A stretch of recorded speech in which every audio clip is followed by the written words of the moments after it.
Selamat datang ke Vibe. Ini Syayu Podcast, tempat kisah pun tiba. Saya Syah, ini Ayu, kami cara dari hati. Kisah hidup sebenar, itulah yang dicari. Kau ada luka, ada impian, nak luar rasa. Jom kemai, lepaskan segala beban jiwa. Tiada lakonan, semua jujur dan nyata. Setiap kisah bersinar, penuh mata. Duduk santai atau masuk bersembang. Ini Syayu Podcast, mana gang yang tenang.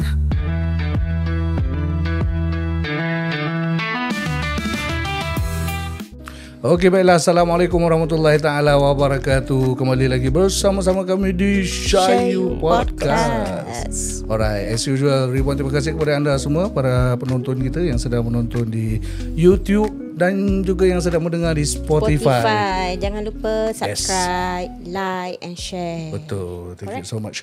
So Ayu, pada hari ini kita bersama tetamu undangan kita. Kami mau perkenalkan ini dia. Assalamualaikum, kaifa haluka Ustaz? Waalaikumsalam warahmatullahi wabarakatuh. Kembali lagi setelah sekian lama Setelah rendang macam ni setelah politik. undi lah. Okey. So macam mana korang punya undi semua okey Okay. Okey aja. Saya tak undi Apa pasal? Oh, anak sakit. Exactly. Sikit hari yang nak masuk tu, exactly hari undi tu 6 pagi. Dia kena seizure guys, 10 kali Anjat. Ya, alhamdulillah ada hikmah di sebaliknya. Kita semua pendengar-pendengar, penonton-penonton mohon didoakanlah semoga Syarafiq dan Ayu keluarga Allah beri kesembuhan, kemudahan, kesenangan insya-Allah. Amin rabbal alamin. Okey, walau bagaimana maupun perjuangan ini harus diteruskan untuk kita berpodcast Okay, so kali ni kita nak share dengan korang semua for our topic this time. Sumbangan topik ni daripada saudara Uda Nama glamour, nama glamour Brother Uda. Yang katanya ingin mendengar kita punya perspektif ataupun nak dengar kita orang punya ulasan tentang satu persoalan ni Ayu. Dia cakap apa? Adil atau tidak? Suami beri duit pada ibu tanpa beritahu isteri. Oh my gosh. Pernah dengar Ustaz? Ustaz pernah dengar Ustaz soalan macam ini? Pernah dengar tak? Pernah. Rare punya question ke langsung tak pernah dengar? Taklah. Semua macam-macam soalan lah. Pernah ada. Sebab orang ni macam-macam perangai. Betul. Masing-masing pasangan semua ada perangai masing-masing. Ada situasi masing-masing berbeza. Betul, so actually banyak pasangan hadapi perkara yang sama. Okay, faham. Nak balancekan dia punya perbelanjaan. Bila belanja for satu side, maknanya dia orang tengok kadang macam family tau. Asal belanja awak kat family awak lebih, family saya tak keluar duit. Faham. Asal keluar dengan parents awak bayar, keluar dengan parents saya. Lokek-lokek Saya bayar sendiri. Dia kadang-kadang macam terus terang kalau macam saya baru kahwin punya time, saya tak terfikir tau. Yang bila saya dah contohnya dah kahwin dengan awak lepas tu saya apa yang saya belanja kat rumah saya bagi mak saya as usual like it's a normal practice because before kita kahwin pun kita consider tu mak aku apa. So aku jaga dia, aku bagi duit macam biasa. Tak pernah kira lambat after a few years kadang-kadang lepas orang dah persoalkan benda-benda gini baru macam bini aku terasa ke tak selama ni. So your point of view macam mana? Terasa tak? Ke sekarang ni baru fikir. Kalau sekiranya macam time tu waktu awal-awal perkahwinan saya masih bekerja. So saya masih hulurkan pada mak saya duit juga. So tak ada isu pasal benda tu lah. Pasal you bagi your mum, saya pun bagi my mum. Saya tak ada cakap yang bagilah mak saya awak punya duit. Tak adalah, macam kita pun sama-sama kan. Okay, so yang kenapa Uda keluarkan, dia ada beritahu saya lah. This kind of thing, ada certain view daripada masyarakat ni yang beranggapan yang macam seorang suami tu kalau dah kahwin dengan isteri dia nak kena adil bagi saksama. Maksud adil dia tu kalau dia bagi mak dia ni 100, dia kena bagi mak tu dia 100 juga. So mungkin ada kekeliruan dari segi mungkin perspektif Islam kan. Tak tahu, maybe orang nak tanya Ustaz, macam mana sebenarnya is it seorang suami nak kena berlaku adil dengan cara bagi the exact amount? Kalau bagi saya mak aku nak ni, mak dia gini macam mana? Mencelah perkataan wajib ke? Betul. Wajib ke? Maksudnya kalau memang tanggungjawabnya suami ni, dia memang kena bagi mak dia kan, anak lelaki kan. So wajib ke dia pun nak bagi mak saya duit juga? Itu nak orang mungkin keliru perkataan tu. Wajib. Silakan. Seram saya memberikan macam satu guideline okey ni mesti gini. Susah. Dia tengok kemampuan, tengok situasi satu family, dia punya pelanjaan, berapa banyak nak kasih, siapa-siapa yang ada lagi dalam keluarga. Contohnya kalau seorang lelaki tu ada mak, kan, kalau ada bapa juga, maknanya tanggungjawab terhadap mak tu adalah bapa. Bukan anak, walaupun anak gaji besar. Betul. Tapi selagi bapa dia tu masih ada, tanggungjawab terhadap mak dia tu adalah suami. Suami maknanya bapa dia lah. Tapi kalau bapa dia tak kerja, maka ahli keluarga tu mesti nak kena sama-sama lah. Contohnya kalau dah tak ada orang lain, yang ada cuma adik-beradik yang lain, maka adik-beradik kena sama-sama membantu untuk tanggung ahli keluarga yang masih ada lah.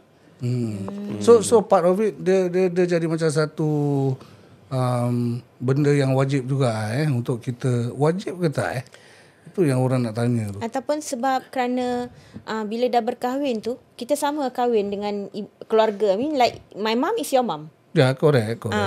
Jadi mungkin itulah isu dia yang orang tanyakan. Kalau orang cakap sebab kalau dorang kau sampai seorang suami yang baik, kau bagilah juga, itu pun mak kau juga. Betul. Pasal kena tengok keadaan dia macam mana. And kadang-kadang jangan sampai tahap benda tu jadi satu perbalahan antara satu sama lain. Itu dah kira jadi masalah tau. Sebab duit ni memang isu yang sensitif. Boleh jadi gaduh. Betul. Bagi kebanyakan ataupun banyak keluarga yang gaduh pasal duit. Especially pasal ni lah. Dia melalui pembelanjaan dia rasa tak cukup lah, ataupun dia punya belanja dekat lain. So, persefahaman bila masuk ahli keluarga yang lain, contohnya adik-beradik sendiri pun boleh gaduh pasal duit. Betul. Contohnya ada 3 adik-beradik, mak sakit, kakak je yang bayar. Contohnya yang lain kakak je ulur, yang lain macam krik. Itu jadi isu lah. Lepas tu nanti datang satu time mak dia atau bapa dia meninggal dunia, tinggalkan duit kan. Nanti anak yang seorang je hulu dah berapa puluh tahun, dia seorang je yang bayar semua, mak sakit bawa pergi klinik, dia jaga apa semua. Nanti yang seorang lagi bila time faraid dia datang, mana hak aku nak tuntut hak aku dalam agama ni cakap macam gini. Keliru je. Betul lah. So I think kalau the definite answer tu tak ada lah. Mungkin kita boleh go by tengok keadaan lah. Kita tengok keadaan lah. Kalau kita nak tengok definite is basic lah. Macam tadi saya sebut. Kalau ada bapa tanggung. Kalau ada anak, mak dia tak ada saudara mara lain. Adik-beradik pun tak ada, immediately is anak-anak lah. Yang perlu tanggung tu automatik lah. Kalau mak kau dah tak ada orang lain nak jaga, siapa lagi yang nak jaga kan? Nak tak nak, anak mesti juga termasuk dalam kewajipan anak yang kena tanggung. Okay, so aside kira suami macam persoalannya ni yang orang soalkan, macam suami ni bila saya bagi duit dekat mak saya, awak tak perlulah sebagai seorang isteri tak perlu rasa saya nak kena bagi kat mak awak juga sama rata. That is the basic punya guideline, because tanggungjawab bagi your mum punya side for example will be the husband kan. The husband ataupun the husband, punya kalau anak-anak husband lah. Tak ada, dan anak-anaknya dan sebagainya. Dia bukan macam satu kemestian. Kalau you bagi your mum, you nak kena bagi my mum. Faham? Macam gitu kan. Dia bukan kewajipan lah. Do you agree? Setuju tak? Setujulah. Kalau seorang anak yang mungkin kalau dia nak bagi tu mak mertua tu, kira memang dia baik.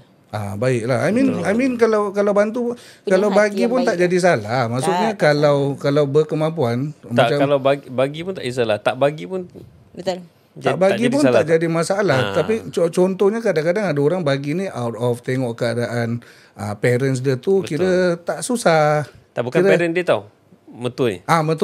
Mertuanya tu dalam keadaan kira selesa, tak ada apa-apa masalah. Kira macam kadang-kadang bagi tu out of hadiah lah. Contohnya mak ni ada rezeki lebih, like senyum-senyum. Tapi unless let's say kita tengok pasangan kita punya mak tu contohnya tiba-tiba dah tak ada adik-adik, kali dapat tahu ada satu penyakit kronik yang memerlukan bayar bil yang banyak. Jadi sebagai seorang menantu tu, it will be something yang kira mulia lah di sisi Allah untuk bantulah. Betul. Dia respect lah. Sebab ada yang jaga mertua dia sampai sanggup jual rumah, tanggung kos perubatan lah, dia punya perbelanjaan seharian. Itu fantastic lah. Betul. Saya je InsyaAllah.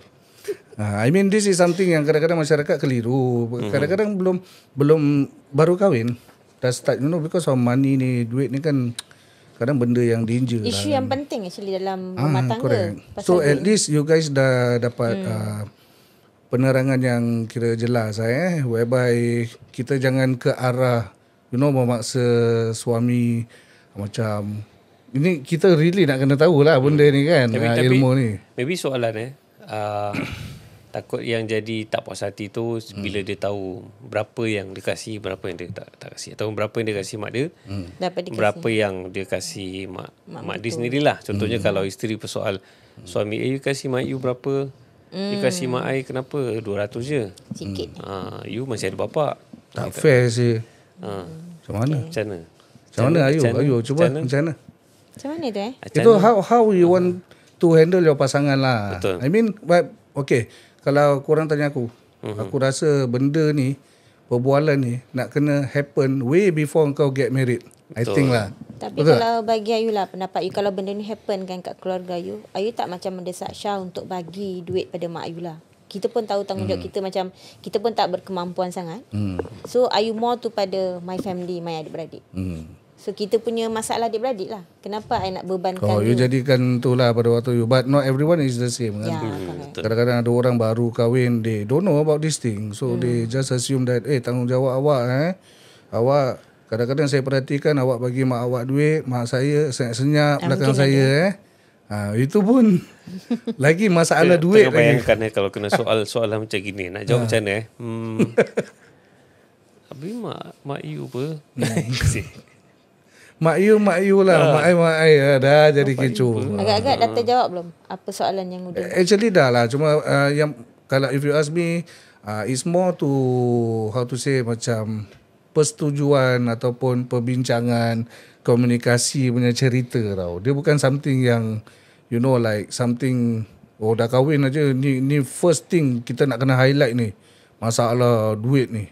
Awak kasih mak saya berapa ni. I don't think is popular. Cuma benda ni berlaku dalam kos kahwin ada tak?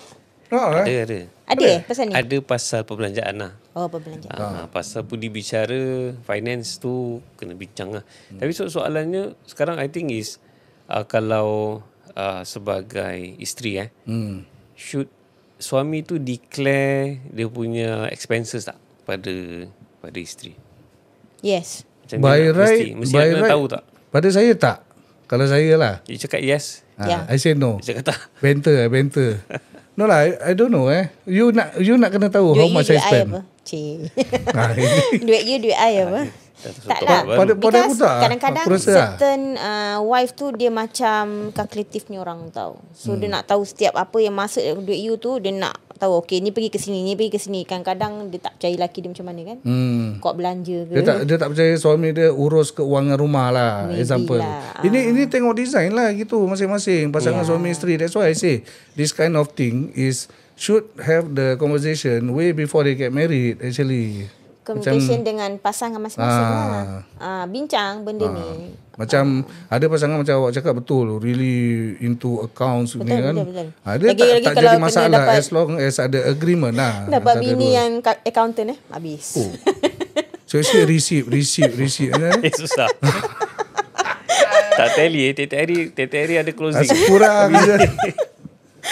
Okay, closing. Ada tau. Awak ketawa-ketawa ada. I think ada. Bukan every day dia punya sebelum dia tidur tu dia dah buka laptop dulu. Okay, hari ni penutup berapa? Tinggal balance.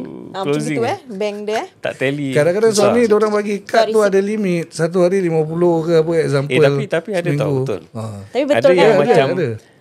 Situasi contohnya suami ni isteri kasih kepercayaan sekali sampai ke satu tahap suami dia macam bukan lah break the thing break the what break the what the term the condition, the terms and you condition, break the law, break the law dalam law kita kan. You dah break you punya tu, lepas tu sekarang dia terus ikat. Okay, you makan apa receipt bagi I, you pergi mana taxi semua bagi I. Break the what?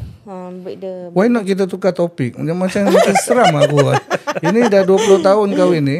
First time tengok dia. Tak, because saya pernah dengar benda ni. Pernah happen lah. Yelah, mungkin dia terlalu percaya sangat suami dia. dia tak jaga sampai satu time tu dia tengok alamak macam duit macam kurang, habis you tak bayar ni tiba-tiba macam tak ada. Kira dia banyak derma lah. Masya Allah. Sikit baik sangka lah. Husnuzan Sangka baik, hashtag baik. Dia derma kepada Singapore Pools. Astaghfirullahalazim. Derma kepada dan macam-macam lagi. Contohlah. Faham. Tapi selalunya yang macam gitu sebab isteri yang bekerja. Sebab mungkin isteri ni terlalu berjaga duit kan. Macam terlalu jaga accountant. Jadi bila dia tengok suami dia, takkan gaji gini, buat balik gini, dah tinggal balance gitu je. Kemana pergi duitnya? Seram kan? Seram saya dengar Ayu yang kupas. Seram. Tak, maybe lah. Saya biasa orang macam gini dengar. Okay, dari Tengok Shopee punya history. Aku tak main Shopee dia. Alah, dulu saya main Shopee seorang-seorang account. Sekarang terus awak cakap, combine lah dengan Shopee aku. Yalah, jadi dapat track. Dapat track. Nanti bila dah awak dah apa ni? Tak barang. Hari-hari ada barang masuk. Betul. Orang ketuk pintu. So it's quite interesting. Thank you for order for keluarkan this issue juga. Something that we can fikirkan jugalah. Kadang-kadang hopefully jangan lepas kita ini kurang nak jadikan isu pula dengan pasangan, jangan. We just because basically kita nak faham pasal hukum dia dari perspektif pandangan in general. Adakah lepas baru berkahwin ni kita wajib untuk bagi mak bapak mertua mak bapak sendiri sama rata, ya ke tidak? So after perbincangan kita ni, kita rasa the main thing is that we must have a very good communication antara dua pasangan suami isteri tu. I mean, kalau automatically kalau pasangan awak tu kira pasangan yang bagus kan, benda ni automatic lah. It should be like, kalau macam tadi saya bagi gambaran tu, macam mak mertua saya tu sakit, habis duit kurang, adik-adik pun tengah susut, habis kita ada rezeki lebih, kita bagi. You know, like dua-dua also can happen lah. Tapi the best kalau pasangannya dapat sehaluan lah. Maknanya dua-dua clear diorang punya finances ni, apa benda-benda yang diorang nak achieve. Contohnya tiap-tiap bulan tepikan duit, dua-dua setujulah nak beli emas, savings contohnya lah. Emas daripada mana lah. LMR boleh. Taklah, contohnya lah. Boleh lah, betul lah investment tu. Dua-dua setuju yang diorang nak save duit untuk pergi haji lagi 10 tahun contohnya. So both agree. Okay, kita both punya komitmen. Tu yang the best lah. Jadi dia tahu. Okay, jadi both setuju. This set amount untuk anak-anak punya sekolah. This set amount untuk anak-anak punya universiti. This set amount untuk perbelanjaan bulanan. Betul. Ini untuk bahagian untuk cuti. So kalau dua-dua dah on the same page in the beginning, tak ada masalah. So kalau dah ada dia punya persefahaman, tiap bulan dah tahu nak masuk berapa, then tak jadi isu lah. Jadi bila tak masuk tu, dah ada, maknanya dah ada dia punya setting nak kena bayar begini. Bila tak masuk tu yang masalah lah. Tapi kalau tak pernah bincang apa-apa, tiba-tiba nak belanja tak ada duit, tu maknanya betul lah, kena merancang lah daripada awal. Cuba yang rap tu, gagal merancang apa tu? Rap. Yang suka cakap tu, gagal untuk merancang untuk gagal apa. Something like that lah. Siapa yang rap? Siapa yang rap? Dia pernah cakap apa? Dia gagal untuk merancang apa tu. Siapa? Apa tu nyanyi je lah, apa yang kau tahu tu. Action pula. Okey Ustaz, saya nak tanya. Ini mungkin dalam kategori topik kita ni. Lagi satu kekeliruan. Saya rasa kalau part-part macam ini kan, pasal suami, isteri, mak mertua, kadang-kadang orang salah faham antara nafkah dengan sedekah. Mungkin benda yang sedekah mungkin dia dengar kat luar, macam kalau bagi mak duit ni actually sedekah, tapi dia ingat nafkah. Jadi Ustaz boleh terangkan sikit supaya kita dapat belajar sikit lah perbezaan dalam rumah tangga berserta keluarganya sekali, perbezaan antara sedekah dan juga nafkah. Dia basically ada yang wajib dan ada yang selebihnya. Basically ada yang wajib dan ada yang selebihnya daripada wajib lah. Maknanya yang tak wajib lah, tambahan hadiah lah. Dia bukan sedekah. Sedekah nak lebih tepat lagi, hadiah. Sedekah ni istilah dia untuk orang susah lah, yang memerlukan. Kalau yang kita kasih kat keluarga kita tu adalah yang wajib lah. Istilahnya nafkah yang wajib bagi keluarga, isteri, anak-anak, keperluan seharian lah. Jadi yang selainnya itu, contohnya pergi beri kepada bagi mak mertua lah tadi. Contohnya lah mertua, maka itu kita anggap sebagai hadiah lah.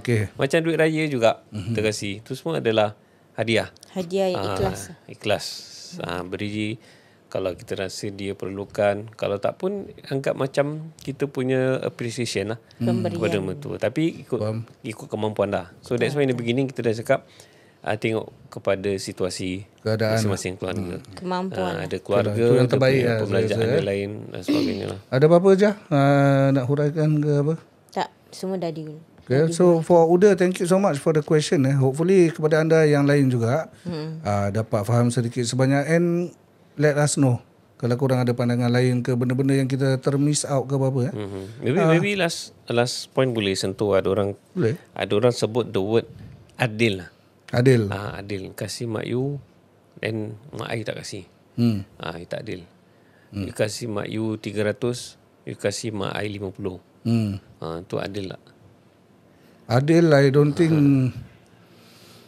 adil tu is not a matter of amount lah pada saya, pada pendapat saya lah. It's not the amount. Adil tu bukan amount. Dia fa'al dia, perbuatan dia. Fa'al. Dia punya perbuatan dia tu lah. Because kenapa kena ada perkataan adil? tak, dia tanya. Dia tanya siapa? Udah tanya. So tu pasal saya cakap perkataan adil tu mungkin adil tu bukan bermakna the exact thing tau, macam 100. Kalau kita tengok pada keadaan, aku bagi dia ni 100 tapi kau perlu 50 example, cukup kira tak adil apa, tapi cukup untuk dia. Faham tak? Keliru. Saya faham kan? So Ustaz macam mana Ustaz? Betul lah tu jawapannya. Betul lah? Alamak. Adil tu tak semestinya yang same amount, betul. Dia sesuai kepada keperluan, kemampuan. Yang penting dia punya samalah, dibantu kedua-duanya. Contohnya antara dua. Contohnya kalau ada anak satu dah universiti, satu masih satu masih preschool lah contohnya. Takkanlah nak kasih dia punya perbelanjaan abang satu hari $10. Budak preschool pun takkan $10 nak kasih. Betul juga. Betul. Jadi sesuai kepada kemampuan. Yang penting contohnya kalau nak kasih untuk cukup makan, sesuai untuk yang anak yang besar, yang anak kecil pun terkasih jumlah sesuai untuk dia. Dua-dua sama-sama kenyang lah. Kira duit ni pecahan dia sebenarnya banyak. Banyak lah. More tu persefahaman lah. Tengok keadaan sekeliling kita. But the main objective is kita tak nak kerana benda-benda gini, benda jadi huru hara lah, jadi porak-peranda. That's the main thing. Because sometimes when people don't know, pasal benda-benda hukum akal macam gini, they assume dengan hukum akal dia je lah, konon ikut rasa je, maybe tengok drama apa yang dia tahu sikit-sikit, dia nak jadikan something yang point yang kuat, dia akan jadi bahaya lah dalam. Tapi kadang mak mertua yang question tau. Ada tak? Mungkin scenario mesti ada punya. Mesti ada. Aku rasa mesti ada juga, sama. Dia bilang menjak kahwin ni aku tengok 1 sen pun dia tak kasih aku, something like that lah, example. Pasal nanti dia compare. Tengok kakak kau punya. Kakak kau punya lelaki. Dia bagi. Betul juga. Dia bagi aku 500. Dia bawa aku sebulan. Cuti pun dia bawa aku. Kau punya suami bagi berapa? Masalah macam itu. Okey, itu kita doakan lah semoga hatinya lembut. Selembut-lembut kita sutra lah. Kita doakan lah nasib dia lah dapat mertua macam tu. Senang je jalan keluar dia doakan. Jadi betul juga, boleh juga. Okey, itu kira dah deep lah dah deep dalam topik ni. Tapi membawa kepada point yang I think one important point is sebagai mak bapak lah. Mak bapak try as much, jangan membebankan anak lah. Kita jugalah, ini satu message kepada kita juga sebagai young parents masih young, anak masih kecil kan. Kita jangan membesarkan anak with the expectation untuk anak tanggung kita. Yes. I think that's one very important lesson that I get. Jangan masalah besarkan anak dengan expectation yang kita besar, kita dah tua, kita dah besar lah. Kita dah makin tua nanti, kita punya sendirilah. Untuk macam anak kita expect anak kita ni kalau dah besar tak jaga kita, maknanya dia tak ni lah. Tak bertanggungjawab jawab contohnya. Macam selalu kita cakap, Afan nanti dah besar jaga mami tak? So kita tak boleh macam itu. Betul. Kita kena ajar dia supaya jaga kita lah. Tapi kita jangan letak high expectation jangan jadikan itu satu paksaan. Contohnya nanti kalau sekali kita tak tahu anak kita kahwin, dia punya kemampuan financial macam mana. Sekali dia punya perbelanjaan besar, kemudian sibuk kita nak minta tu nak minta ni. So I think as parents, memang kita didik mereka supaya buat baik kepada bapa, tapi tak semestinya dengan kasih duit. Jadi kita juga dalam umur yang masih begini, kita buat persediaan di hari muka retirement kita. Is apa belanjaan kita from our own expenses.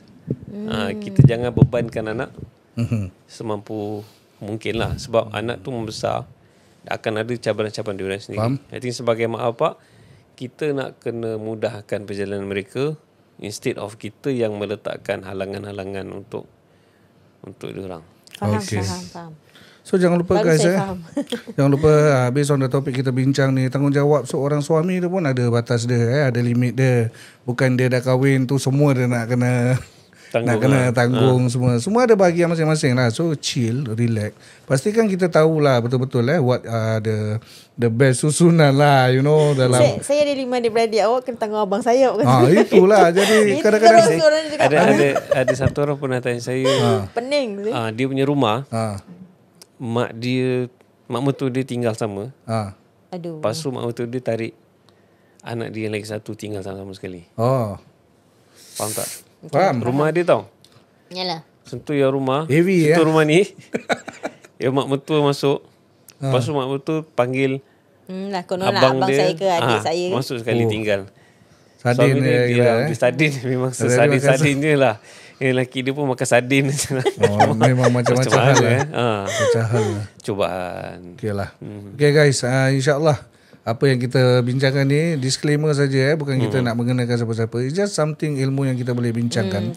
So jangan lupa untuk korang kalau ada apa-apa comments ke ataupun ada pandangan yang agak berbeza, as long as pandangan tu kira berasas, beradab dan sebagainya, kita layan don't worry korang can just let us know lah. So insyaAllah kita ucapkan ribuan terima kasih sekali lagi kepada yang memberi idea topik ni, iaitu kepada Huda. Thank you so much. And jangan lupa tajaan episod kali ini ditajakan khas oleh Fizzy Fiz, the property big papa. Jadi kalau korang ada apa-apa pertanyaan tentang urusan jual beli hartanah rumah, boleh hubungi Fizzy Fiz di talian 912-999-12. Kita berjumpa lagi. Ustaz Syakir, syukran. Terima kasih banyak-banyak kerana bersama dengan kami untuk episod kali ini. Kita berjumpa lagi di masa-masa akan datang. Wabillahi taufiq wal hidayah. Wassalamualaikum warahmatullahi wabarakatuh. Terima kasih. Yo, selamat datang ke Vibe. Ini Syayu Podcast, tempat kisah pun tiba. Saya Syah, ini Ayu, kami cara dari hati. Kisah hidup sebenar, itulah yang dicari. Kau ada luka, ada impian, nak luar rasa. Jom kemai, lepaskan segala beban jiwa. Tiada lakonan, semua jujur dan nyata. Setiap kisah bersinar, penuh masa. Duduk santai atau masuk bersembang. Ini Syayu Podcast, mana gang yang tenang.